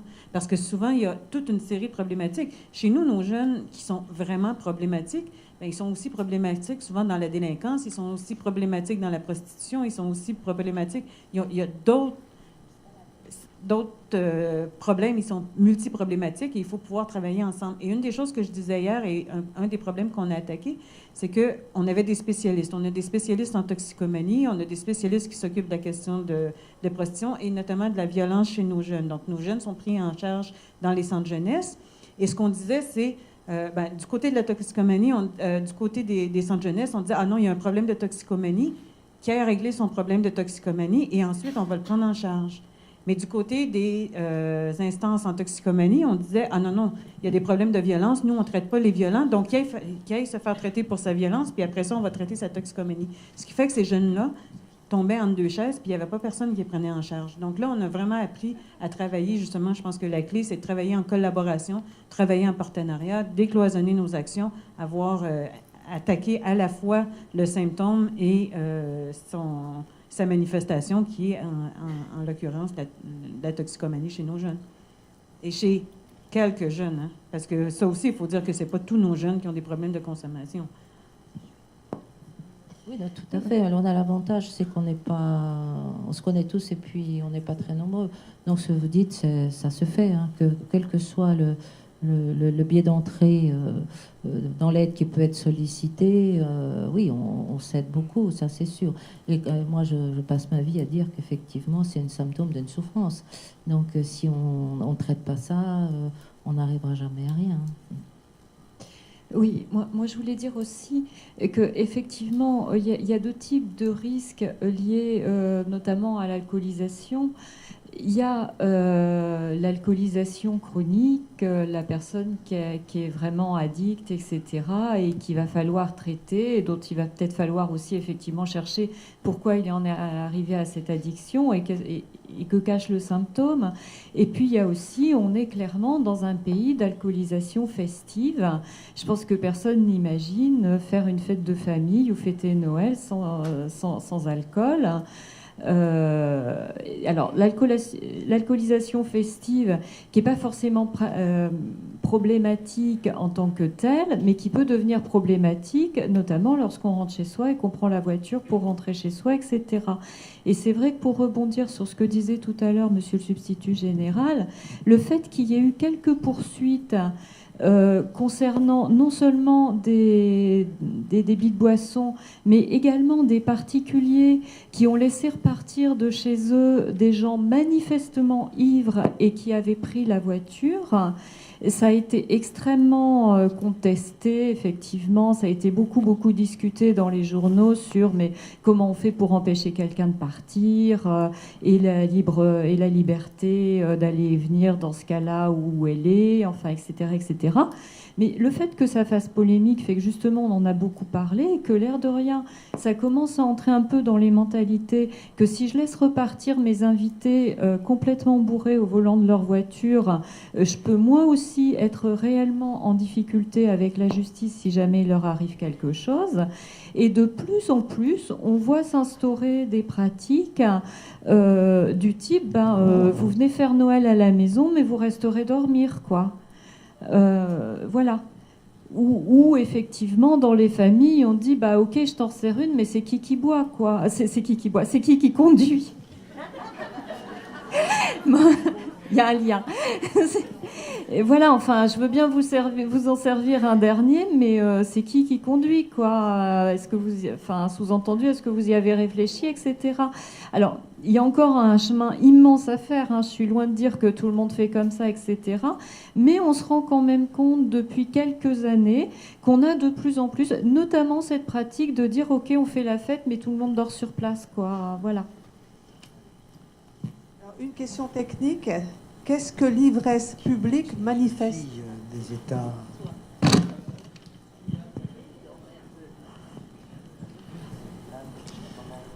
Alors l'ivresse publique manifeste, elle est réprimée, elle est prévue par à la fois le Code de la santé publique et puis si une circonstance aggravante de certaines infractions.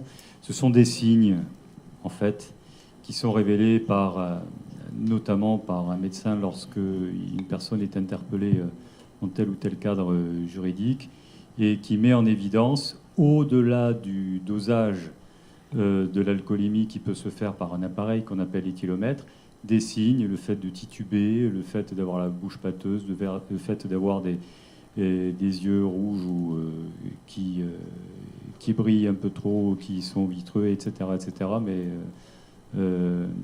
Mifa pourrait mieux en parler que moi sur le domaine donc scientifique qui met en évidence cette ivresse publique et manifeste. Alors, une question pour Monsieur Loïc Villerbu. Y a-t-il un lien avéré entre drogue et violence? Oui et non. Oui et non. Nous savons qu'il y a un lien entre le cannabis et l'alcool. Quand il y a double consommation, il y a augmentation manifeste de la violence, parce que ce sont des produits contraires. Le cannabis va calmer, l'alcool excite, et pour lutter contre les effets de l'un et de l'autre, il y a une surconsommation. Donc il y a manifestement plus de violence qui apparaîtrait. Tout va dépendre de la polytoxicomanie des uns et des autres. Dans quelle mesure le consommateur se sert de plusieurs drogues, plusieurs toxiques pour atteindre l'état dans lequel qu'il cherche. Mais c'est la polytoxicomanie, là, qui manifestement est une aggravation du risque de passage à la violence, dans les expériences que je peux en avoir. Mais j'aurais voulu citer une anecdote tout à l'heure par rapport à... nous mettons l'accent sur des effets de contrainte communautaire, d'autosurveillance, sur tout le monde dort à la maison, personne ne sort, etc. Il y a une pratique qui se développe de façon très importante chez nos adolescents en métropole, et qui n'est pas sans poser problème aussi. J'ai eu affaire à de nombreuses situations de viol. Quand tout le monde dort à la maison dans le même lit, voilà. Donc là aussi, il y a un effet de prise de conscience. On ne peut pas simplement dire, les parents ne peuvent pas simplement dire on est tranquille, etc. Il y a aussi une autre éducation à côté. Voilà. Merci, Monsieur Villerbu. Alors, les consommateurs sont aussi les revendeurs de ces substances toxiques. C'est une réalité économique. Est-ce que cet aspect économique est abordé avec ces consommateurs revendeurs quand vous les recevez, Madame Trujillo? Ben, c'est sûr que très rapidement, ils nous expliquent qu'ils font vivre la famille avec ça, quoi. Hein. C'est pas seulement pour plaisir qu'ils vont faire du deal, quoi. Mais bon, nous, on travaille pas forcément avec la loi. Nous, on essaye de voir un petit peu leur faire trouver des solutions alternatives, où est-ce qu'ils peuvent avoir des aides, comment est-ce qu'ils peuvent pas retrouver un travail. Enfin, ça, c'est sûr. Hein. On le travaille avec eux aussi. De toute façon, ils le savent bien qu'on est contre le deal et contre la revente. Mais je trouve que c'est déjà bien qu'ils nous le disent. Hein, ça nous permet de travailler. Maintenant, on n'y arrive pas tout le temps. Hein. On n'arrive pas tout le temps. Pas de réaction du côté. Existe-t-il des actions contre la prostitution chez les jeunes?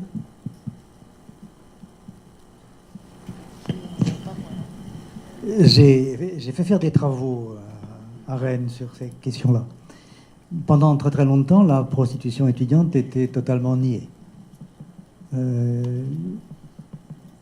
Alors que tout le monde, tout un chacun savait qu'elle était active. Mais niée au sens où elle s'agissait... La représentation qu'on en avait était surtout celle d'un dépannage et pas celle d'une conduite chronique. Donc plus tolérable et en sens moins parlé. La prostitution étudiante est très importante dans le milieu étudiant. Oui. Là aussi, il faut faire attention au regard qu'on peut porter sur elle, sur cette activité prostitutionnelle. Ce que nous, on appelle de la pratique sexuelle tarifée, pour déstigmatiser la population qui se livre à cette activité-là. Chez certaines jeunes filles et chez certains jeunes garçons, ça se passe pas trop mal. Je veux dire, il semble pas qu'il y ait de répercussions. Chez d'autres, très rapidement, il y a des répercussions et de l'absentisme et du décrochage. Oui. Les services universitaires de médecine, de psychologie, de psychiatrie sont beaucoup plus sensibles maintenant à tout cela. Il n'empêche qu'elle est toujours là, cette pratique sexuelle tarifée.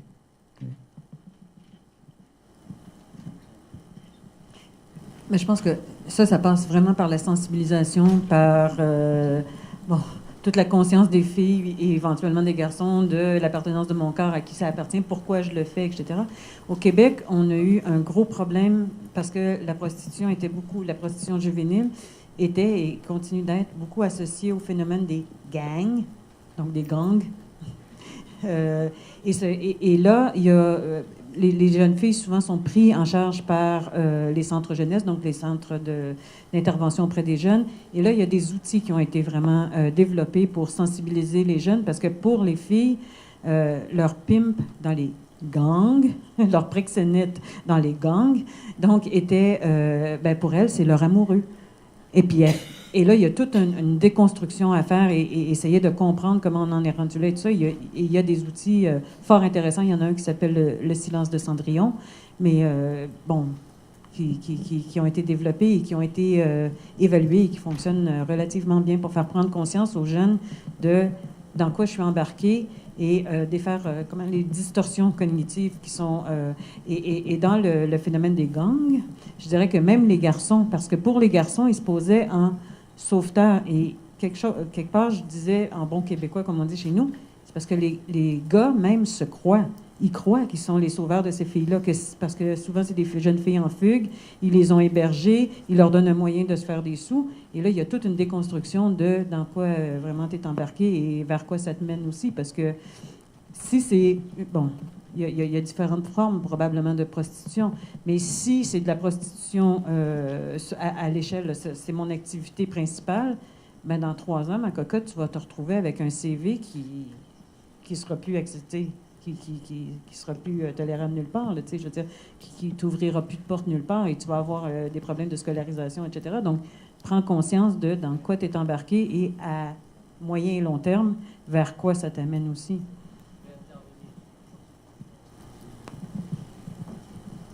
Oui, ce que je veux vous dire sur la prostitution en Polynésie française, c'est que pendant quelques décennies, le constat a été nié.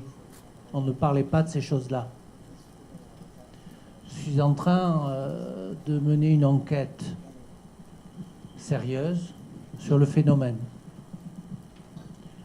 J'ai déjà les résultats de la gendarmerie. Les résultats de la police nationale se font attendre, mais je ne vais pas manquer de les avoir, puisque vous savez que nous avons deux secteurs. Nous avons un secteur dit État qui porte sur la ville de Papeete et Pirée, et puis le secteur gendarmerie qui couvre le reste de la Polynésie. Ce qui m'inquiète le plus, c'est justement la négation du constat de la chose. C'est ça qui m'inquiète le plus. Je vais essayer d'aller au bout de ma réflexion. Ça n'est pas simple. Parce que, vous le savez, tout pays qui se veut être un pays touristique a comme corollaire une prostitution autour des grands établissements hôteliers. Parce que ça se passe ailleurs. Parce que c'est un phénomène de quart-monde. Et je voudrais faire le point.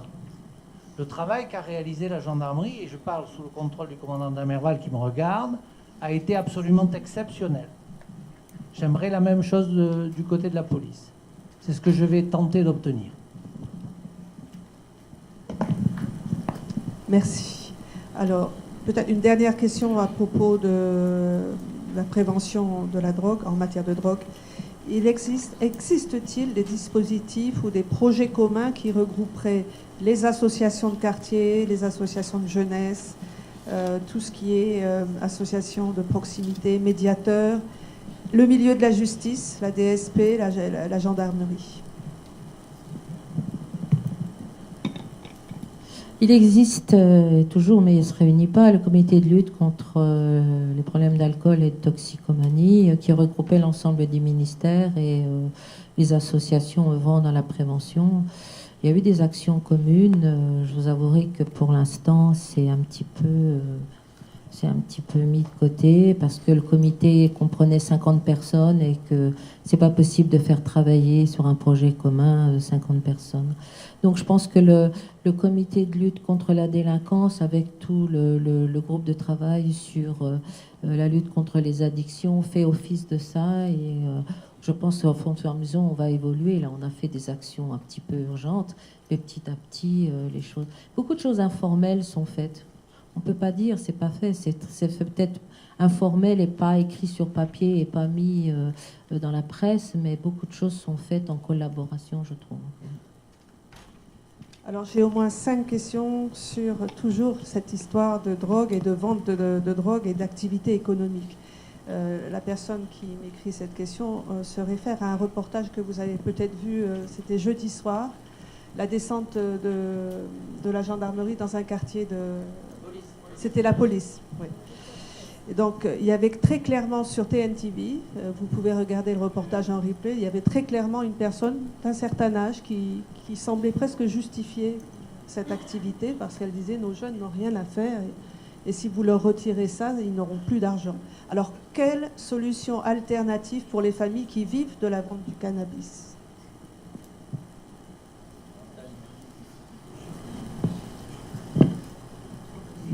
Moi, je ne vais pas donner de solution alternative.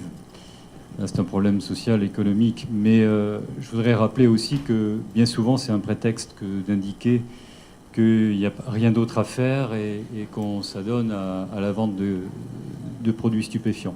Bon, au-delà de la répression, c'est-à-dire qu'on encourt 10 ans d'emprisonnement, etc., mais il faut rappeler quand même une réalité économique de la part de certains trafiquants. C'est-à-dire que vous avez en Polynésie, c'est l'un des seuls domaines que j'ai rencontré ici où on peut parler de délinquance organisée en matière de produits stupéfiants. Souvent, on a un petit peu tendance à banaliser le délinquant polynésien, surtout quand on vient de l'extérieur, et à dire ici, au motif que les Polynésiens sont des gens paisibles en général, et qu'ils, lorsqu'ils sont délinquants, reconnaissent les infractions, eh bien, ils disent facilement ce qu'ils ont commis. Et il y a cette idée un peu, entre guillemets, romantique du délinquant polynésien. Alors, moi, je bats en brèche cette idée parce qu'il y a d'abord de la violence. Ça, je sors un petit peu du débat d'une manière générale. Et j'arrête là mon propos sur la violence. Ça n'est pas le centre de la question. Mais pour recentrer justement sur le domaine des stupéfiants, vous avez dans le domaine des stupéfiants beaucoup d'argent à faire. Il y a des dossiers qui ont été faits, qui ont été jugés, ou d'autres qui vont l'être encore, où on arrive à établir des sommes qui avoisinent les 100 ou 150 millions de francs pacifiques sur une période de 2 ans, grâce à la pratique de vente de cannabis. Je ne parle pas d'ice en l'espèce. Donc, vous savez qu'avec quelques plants de cannabis, eh bien, on arrive à constituer, bien sûr, plusieurs dizaines de boîtes de cannabis qu'on revend, donc au prix que vous connaissez de 5 000 francs. Il y a des organisations très structurées avec des producteurs dans les archipels ou des producteurs qui sont souvent situés dans la presqu'île, qui font donc rapatrier le cannabis. Parfois, c'est du vécu judiciaire avec des voitures suiveuses, comme s'il s'agissait de go fast, avec l'emploi de ce terme-là. Distribution auprès des grossistes. Alors les grossistes, qu'est-ce que c'est? Ce sont des intermédiaires qui revendent soit par plan en vrac, soit donc des feuilles de cannabis séchées dans des pots d'ice cream à 50 000 francs le pot. Tous ces détails, certains le connaissent ici, et vous avez donc automatiquement cette chaîne à la fois de production, de fabrication, de conditionnement, d'écoulement, qui procure des sommes très importantes d'argent, qui veut dire donc, à partir de là, eh bien, une création d'une territorialité, création d'une organisation, création d'une violence dans ces dossiers de produits stupéfiants. Vous avez des individus, lorsqu'ils sont incarcérés ou pour éviter l'incarcération, qui pratiquent la menace, qui pratiquent la violence, et puis qui continuent à pratiquer leur trafic de stupéfiants une fois qu'ils sont en prison, parce que aussi, comme en métropole ou comme dans le reste du monde, rien ne les arrête. On introduit des puces téléphoniques, on introduit des téléphones portables, et on a été condamné au tribunal. On a pris 5 ans d'emprisonnement et on continue toujours à utiliser, donc, à faire le boss de l'intérieur, et pour quelques-uns se faire reprendre et prendre encore 3 ans de plus, et on continue, et ainsi de suite. J'aurais des tas d'exemples à vous donner, mais je vais pas monopoliser trop longtemps la parole sur ce domaine-là, pour sortir de cette impression que le cannabis ou le trafic de produits stupéfiants, ça permet seulement à certaines familles polynésiennes de vivre. Ça n'est pas que ça, donc le trafic de produits stupéfiants, pardon. Et je ne parle pas de l'ice, qui est encore un domaine beaucoup plus rémunérateur, qui fait que donc, voilà, c'est une véritable économie et une véritable délinquance, avec toutes les conséquences dont je viens de vous parler pour partie, contre lesquelles il faut lutter et battre en brèche cette idée un peu trop reçue facilement. Moi, je pense qu'on minimise la dépendance à l'argent, parce que dans le fait de gagner facilement beaucoup d'argent, les gens, enfin moi, les patients que je vois sont parfois plus difficiles à sevrer dans l'acquisition de l'argent facile que dans le produit lui-même. Et on minimise beaucoup ça. Moi, je me souviens d'un patient qui me l'a dit un jour, il m'a dit comme ça, il m'a dit, mais tu sais, je ne suis pas dépendant de l'AS. Par contre, je suis vraiment dépendant de l'argent. Voilà. Et il ne faut pas imaginer. Alors bon, bien sûr, on a tout un tas de populations, quand ils ont un travail, ils arrivent à s'organiser autrement. Mais au début de ma pratique, je me souviens, on leur cherchait du boulot. Et on leur trouvait du boulot, et au bout de 3 jours, ils n'y allaient plus. Et alors évidemment, l'employeur nous tombait dessus. Et quand on revoyait les jeunes, ils disaient, tu n'imagines pas que je vais y aller tous les jours quand même, hein. Et je pense que c'est la notion du travail aussi qui n'est pas rentrée. Hein, c'est l'effort, le travailler, ou alors quand ils ont gagné 1 million par mois et qu'ils sortent du boulot, enfin ils sortent de prison et ils trouvent un travail là où on a bien voulu les prendre, ils sont au SMIC, et là ils me disent, mais tu imagines pas qu'en 1 mois je vais travailler et je vais gagner ce que je gagnais en 1 jour. Et c'est ça la dépendance qui fait qu'on ne s'en sort pas de ce trafic. Pardon de faire un peu d'ingérence, parce que je ne suis pas dans la table ronde, mais j'ai entendu beaucoup de choses, et en tant que représentant de l'État, quand même, ici, je voudrais rebondir sur un peu tout ça. Et en particulier le propos de Marie-Françoise qui nous démontre bien quand même que si on aborde des sujets par un volet très technique, une analyse juridique notamment ce matin, c'est qu'on est confronté aussi et surtout à des problématiques sociales et culturelles. Alors sociales, évidemment, mais tout le monde le sait. Ce que tu viens de dire sur l'acquisition facile, l'argent facile, etc. C'est pour ça que je crois fondamentalement que dans nos actions de prévention de la délinquance, il faut bien que tous les systèmes institutionnels de Polynésie participent activement.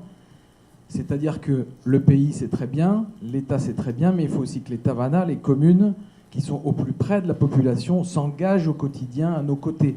Et on voit bien que c'est quelque chose de difficile, puisque la mise en place des CLSPD, comme on peut avoir en métropole, ça ne fonctionne pas vraiment bien en Polynésie. Pardon de faire ce constat peut-être un peu brutal, mais c'est la réalité. Donc il faut vraiment qu'on s'engage aussi sur ce terrain-là. Culturel, pourquoi ? Quand on parle d'alcool, dormir à la maison, etc., c'est facile pour nous qui sommes assis là et qui avons des situations qui sont relativement bonnes et où on a une réflexion qui nous permet peut-être parfois de parer au glissement psychologique vers la bêtise. Mais quand on est dans des familles, et il y en a quand même beaucoup en Polynésie, où il y a de la violence, de dire à quelqu'un, écoute, t'as bu, il faut que tu restes à la maison parce que tu vas créer un accident, c'est facile à dire ici aujourd'hui, quoi, mais je suis pas sûr que ça soit facile à dire à quelqu'un qui fait 120 kilos de muscles, qui a bu 2 grammes d'alcool, enfin qui a l'équivalent de 2 grammes d'alcool dans le sang, et qui dit, mais moi si j'ai envie de partir, je pars.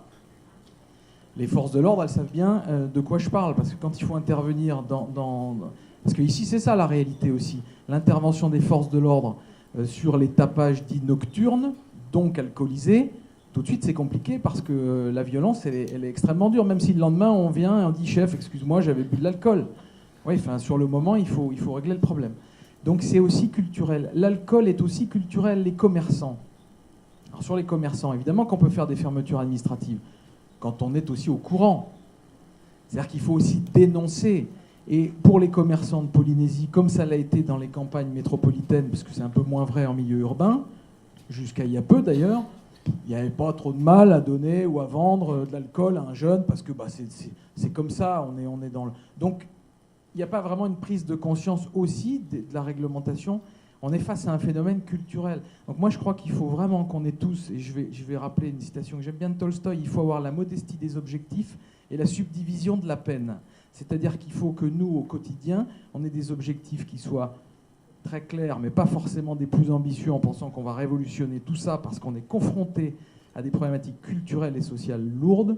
Et il faut, et ça je reprends ce que vous avez dit tous, décloisonner parce qu'on est quand même si aujourd'hui les choses se font de manière un peu plus vraie, dans des systèmes où je ne suis pas sûr qu'ici, alors qu'on se connaît depuis 15 ans pour certains ou 20 ans, on ait la capacité de dire avec précision quels sont les moyens et les compétences dont chacun dispose. Donc il faut déjà bien se connaître, bien savoir ce qu'on peut faire, échanger et puis aborder l'ensemble des sujets. Parce que c'est une vision intégrée qui réussira à nous faire sortir de cette situation. Ce n'est pas une vision sectorisée. Voilà, c'est tout ce que je voulais dire. Merci. On va laisser Madame Catherine Rossi presque conclure, parce qu'on va arriver au terme de cette table ronde qui est très passionnante. Je suis un peu gênée parce que j'aurais préféré que le dernier mot soit resté tel quel. Moi, je voulais alors peut-être juste faire un mea culpa personnel, mais c'était pas du tout ça que je voulais dire, mais s'il faut conclure, depuis que je suis arrivée ici, et ça m'arrive tous les jours au Québec, je m'en suis fait proposer plusieurs fois. Très agréablement, je n'ai pas acheté, vous inquiétez pas. J'ai assisté à beaucoup de monde, j'ai vu beaucoup de monde en consommer et pas nécessairement... voilà. Et ça m'arrive tous les jours au Québec aussi. Et j'ai jamais pensé à appeler la police pour dénoncer. Et j'aimerais savoir qui dans cette salle, excepté peut-être les personnes qui travaillent pour les forces de l'ordre dans leur activité, parce qu'à la maison, je pense que le comportement est différent, qui irait dénoncer un jeune qui vend sur le bord de la rue ou qui irait appeler la police ou la gendarmerie parce qu'il y a quelque chose qui pousse dans le jardin. Et est-ce qu'on peut tirer aussi des leçons de ça? Donc c'était peut-être la seule chose que... Merci beaucoup pour ce réalisme. On va faire une petite pause et boire un café ou un thé.